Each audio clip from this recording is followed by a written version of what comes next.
hosted by... Oh, gods. Lieutenant General Fuckery. Okay, I'm gonna hand it off to you. Whoever wrote this, you deserve a fucking gold medal for a username like that. You already have my attention and I love it. Okay, character takes party's magic item fund, buys self a belt of giant strength and a +3 weapon, is a wizard. Title says it all. Our wizard begged us to let him take the party fund to buy just a couple of magic items, it's no big deal, and came back with a +3 dagger and a belt of hill giant strength, and less than 150 gold left for the rest of our shopping. Our barbarian who lacks any sort of magic weapon may resort to beating werewolves with the wizard. Okay, I'm not gonna lie, that's a hilarious ass situation. I mean, come on. Who cannot love the image of the barbarian just grabbing some smug-ass wizard who is like, oh yes, I am now gonna be so hard to kill with my belt of giant strength. And who needs spells when I have a +3 dagger? And then the barbarian just squeezes his entire body with his giant-ass hands, and the wizard just blaps in surprise, as he is then used as a literal club against werewolves. I mean, come on. That is some comedy gold shit right there.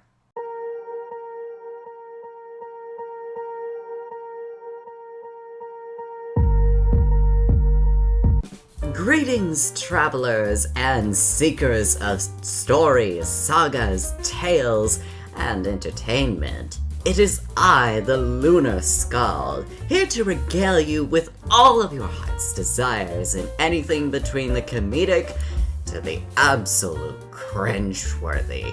And maybe a little bit of both in between. And boy, am I going to be regaling you for this episode.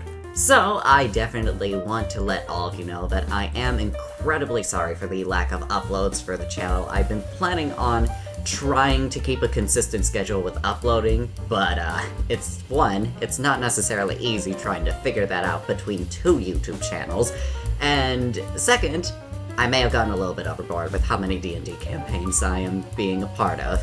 I just joined another one by a DM who I just met and I have really liked so far, and they're really awesome to be around. So yeah, there is that, and I have a bit of a problem at this point when it comes to D&D campaigns. And I may have also had some more Warhammer stuff going on.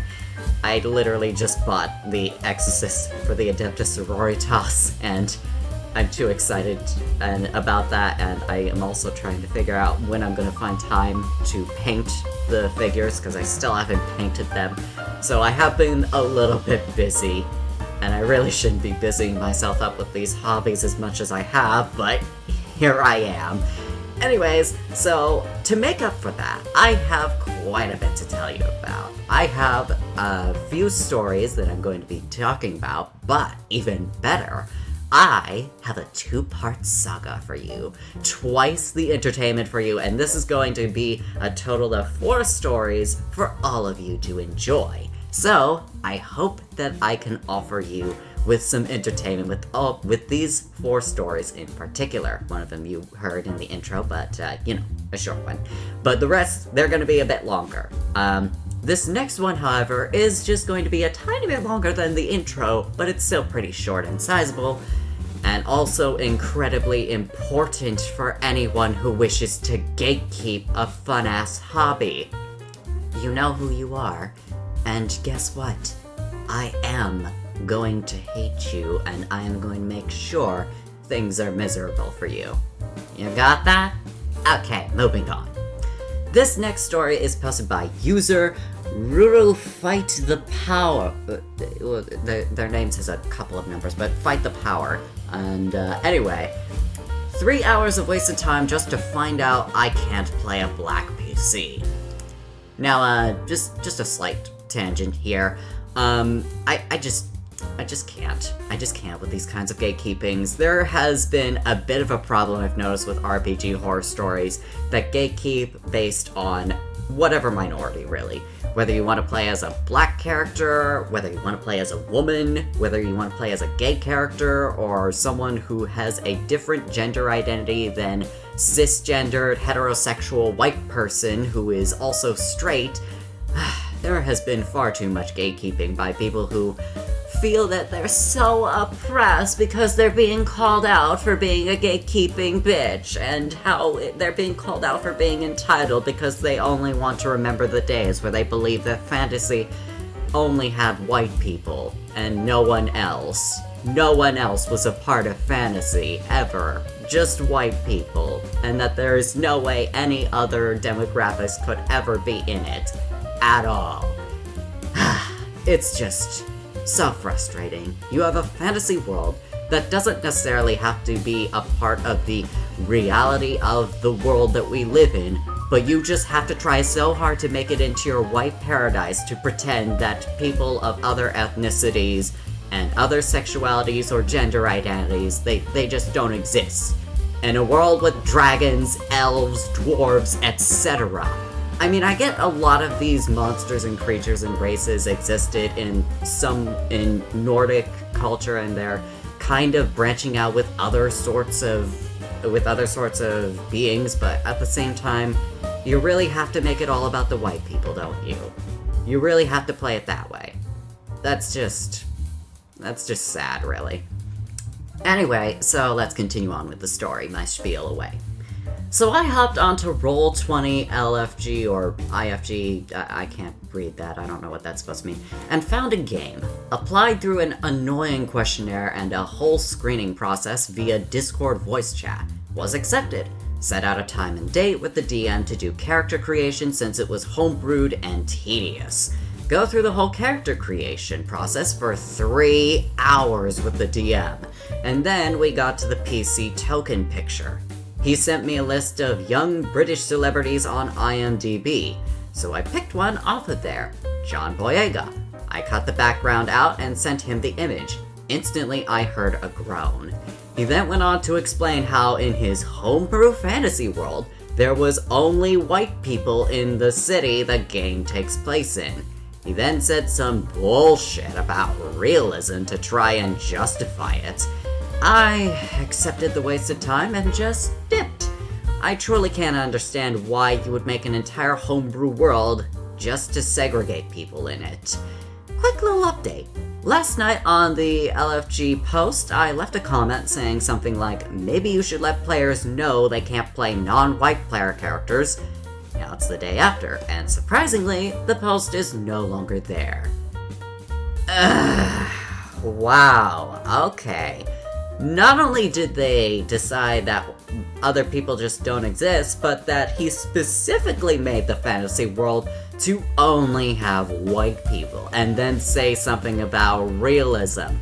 Motherfucker, this is a fantasy world. In what way is it supposed to be based off of reality? I mean, for fuck's sake, even Game of Thrones has things taken out of realism, and it's the most realistic setting for a fantasy world.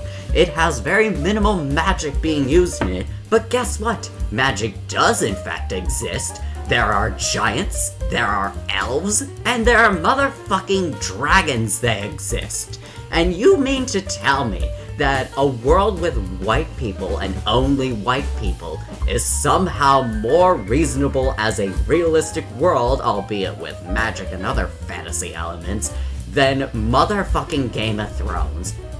And I mean, as if the D&D 5e handbook doesn't literally show on the first page for the fighter class a black fighter. Do you really have to be that uptight about how you make your fantasy world with the excuse of realism and not think, I don't know, other people other than white people might just exist, you know, because that's actually reasonable?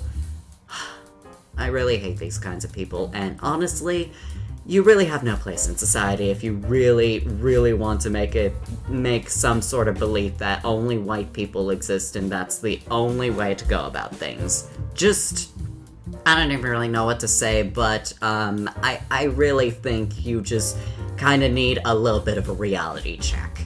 For fuck's sake, just stop when you realize you fucked up. And if you don't realize you fucked up, how about you just stop? You know? Just go sit in the corner and just realize how dumb you are at some point. Anyway, but now let's get on to the saga. First time DM, this is by user Revolutionary Pin 660. First time DM learns players are conspiring to destroy his game. Extra long. I'm mainly writing this as the situation plays out as a way to gather my thoughts. So this story will most likely be updated several times. Also, kind of looking for advice deal. I'm DMing for the first time, and purchased the D&D starter kit as well as the essentials kit. The group I'm playing with are all longtime friends or more. My girlfriend, good friend 1, good friend 2, and good friend 2's girlfriend. Good friend 2's girlfriend, my girlfriend, and I share an apartment, and good friend 2 plans on moving in soon. The group has played D&D together before, but I was a player, and good friend 1 was our go-to DM, and him and I were talking since the first session 0 about us alternating between being DM.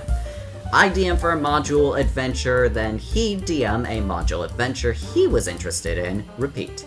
My girlfriend is playing a monk, good friend 1 a sorcerer, good friend 2 an artificer, and good friend 2's girlfriend a wizard. When we first declared to all play together, it was with the understanding that we were going to have multiple session 0s. Not everyone could commit to the agreed time slot at the time, but could within about a month. So our plan was to have session 0s with everyone able to come to that week's session and start the game with everyone's schedules stabilized. This gave me a lot of time to plan. Knowing my players well, and having been a part of Conspire driver of similar antics whenever I was a player, I knew these guys liked to avoid anything that seemed like a main story plot hook. Even if they bit a plot hook, once I tried to reel them in, they would rather die than be caught up in it. This has not stopped anyone from having a good time at the table before when Sorcerer was DMing, so I wanted to make sure regardless of what my players decided to do. I made something prepared for it. I even brought the Sword Coast Adventurer's Guide to learn about the areas outside the scopes of Lost Mines of Phandelver and Dragon of Icespire Peak in case they decided to wander outside of that area. I hopped onto World Anvil, and even before the second session 0, which takes place tonight, I've spent over 100 hours creating the beginnings of multiple adventures inside Neverwinter in case they refuse to help deliver the supply cart to Phandalin and plant their feet within the city. Ways to get the stories of Lost Mines of Phandelver back on track if they decide to go to Phandalin, but not take the supply cart. All the quests in the module's locations, so if they explore in any given direction, I can run the encounters whether they have accepted a related quest or not. If they see there is nothing of interest to the north of Neverwinter or to the south on the map, they're allowed to see. I made up some adventures quests for both Luskan and the Mirror of Dead Men.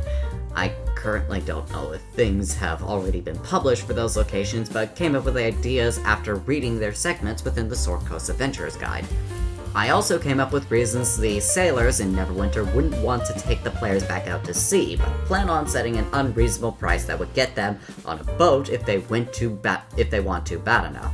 And adventurers on the small lines dotted on the Sea of Swords that don't seem to have anything already on them, yet in case they decide to build a raft and manage to drift out to sea and be carried to the islands by the currents, because no one in the group has any navigation skills and they don't usually put any planning on how to derail campaigns.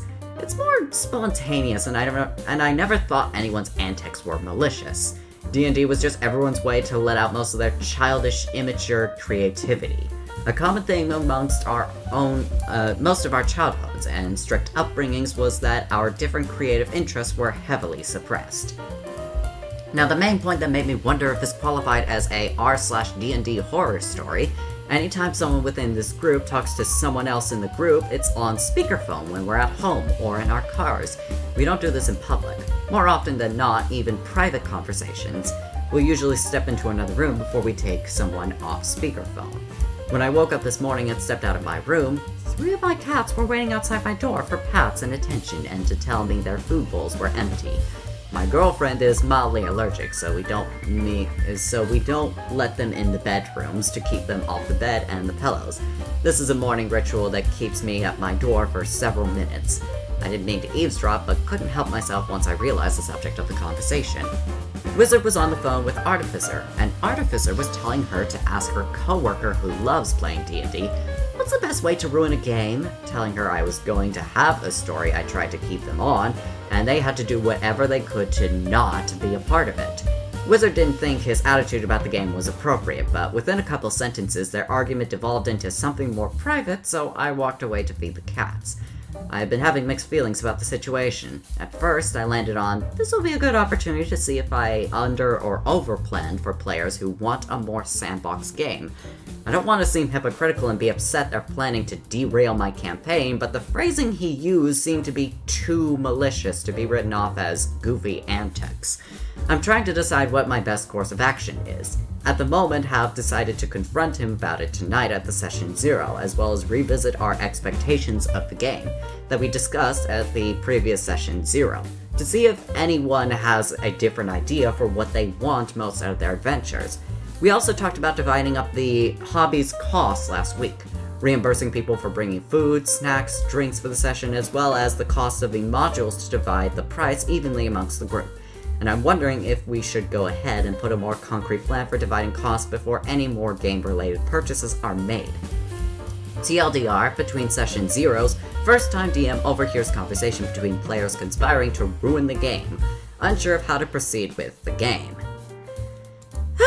Okay, that was definitely a lot to cover, but I'm just gonna be honest here. I think the first red flag that came up to me was the fact that generally your group doesn't necessarily like following the plot hook. I mean, that's not necessarily a bad thing, but if this is just usually what you go about, I mean, I don't really know how you expect to have a story to kind of go about this. Or if there's even really a way to have a concrete story, because, I mean, I get the feeling. I understand when it is that I feel like I want to do secondary quests before finishing the main quest. I always want to make sure I do absolutely everything and make sure I provide the best for everyone, as long as they're quests that I enjoy and like. But the fact that these players always avoid the main plot hook, that just kind of seems a bit off, and I don't really know. I mean, I guess it sounds like you guys are having fun with it, so I'm not going to be too judgmental about it. As long as you're having fun with the game, that's fine. I just find it really odd that it's almost as if you literally treat the main story plot hook as if it's the plague, and I don't know, that just seems a bit weird, really. Anyways, but yeah, the moment you hear somebody privately asking about, hey, how can I ruin this game? That's really crossing the boundaries for a player and a DM. Because while there is supposed to be this sort of randomness that goes about between the DM and their players, the fact that, you know, the players are secretly trying to conspire to ruin the game, that's just not okay. You don't try to ruin the DM's game. You don't try to ruin what they've set up. And kind of vice versa. The DM shouldn't try to ruin what it is the players are trying to do either. It's, again, a balance. Both the DM and the players should be informed about what's going on. If you're planning on, like, hey, is there a way that we could probably go about this campaign that doesn't revolve around doing the main plot hook and maybe doing other things, you speak with your DM about this. That's the whole point of Session 0. You're supposed to be getting to know what it is that the players and the DM want out of your session and out of the campaign. You don't try to go behind the DM's back. That's just going to lead to a lot of disasters that end up probably breaking a lot of ties, and or at least in the worst of situations, but at the best of situations, or, well, the average situation, the DM is probably never going to want to play with the group again, because the DM is like, okay, I know you're only going to try to ruin the campaign that I have worked endlessly on for over hundreds of hours, and you just feel like you want to go ahead and wreck it behind my back. and if the DM is not having fun, there really is no point in having a D&D session. Because guess what? The DM's the one who makes the sessions happen, and they can choose whenever they want to not have a D&D session. So keep that in mind in case you feel like ruining someone's campaign behind their back. And yeah, so always make sure your DM is informed so that you can all have fun. Don't go behind their back and ruin everything that they have set up so hard for. Anyway, let's move on to the second part. Follow-up to first-time DM learns players are conspiring to destroy his game. As the title suggests, this is a follow-up to a previous post linked below. I was writing a longer, more detailed post, but after 45 minutes of writing it, one of the cats jumped onto my computer and stepped on the power button. Going to start with the cats first this time. Don't you just hate when cats really feel like they have to put their priorities over your own work? I mean, I get it, cats. You're cute, you're adorable, you desire and need attention, but that was nearly an hour's worth of work that I just put in, and you just... why? Oh, well, at least you're fluffy and adorable. Anyways, so, moving on. The second session 0 went well. I called out Artificer for planning to destroy the game, and he had a kind of kid with his hand in the cookie jar reaction. But otherwise understood when I told him I wasn't going to tolerate him being disruptive for the sake of being disruptive. We finished character creation, and I asked everyone what about D&D they were most interested in, and what they were looking forward to most from this game. Everyone but Artificer was most interested in role-playing, so I made notes to focus on encounters that had solutions other than going straight to roll initiative. Artificer answered that he was just looking for the best story to be told, to which I nodded, alright, with at the time, but was confused considering his history of sabotaging any plot hooks he can find. We ended the session with everyone wanting to start playing next week, assuring everyone else that they could commit to the agreed time slot. I asked everyone to send me their backstories by next session so I could work on weaving them into the world.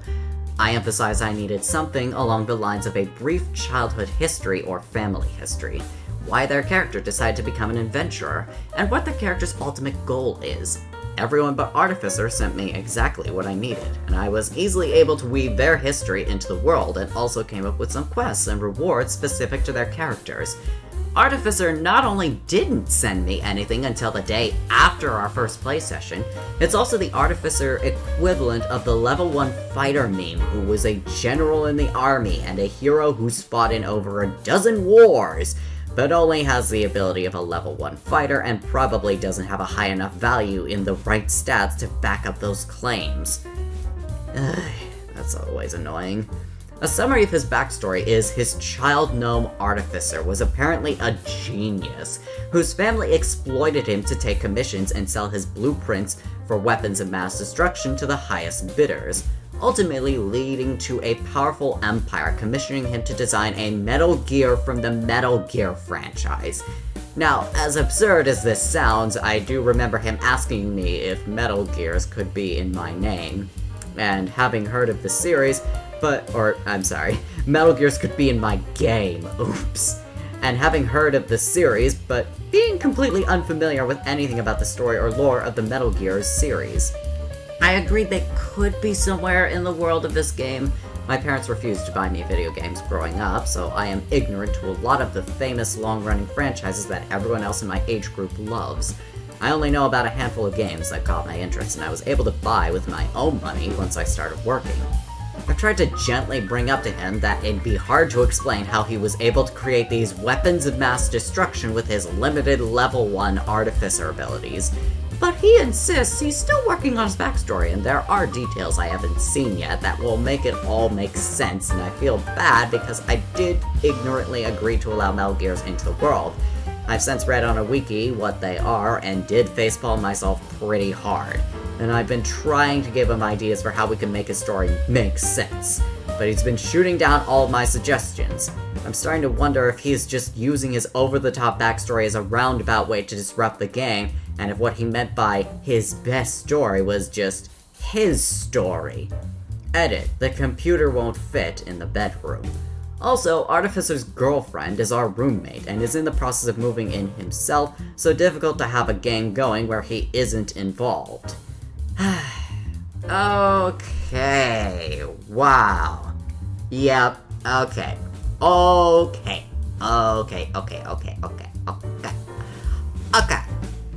Okay. So, how to begin this whole thing? First of all, my throat is dry, so let me,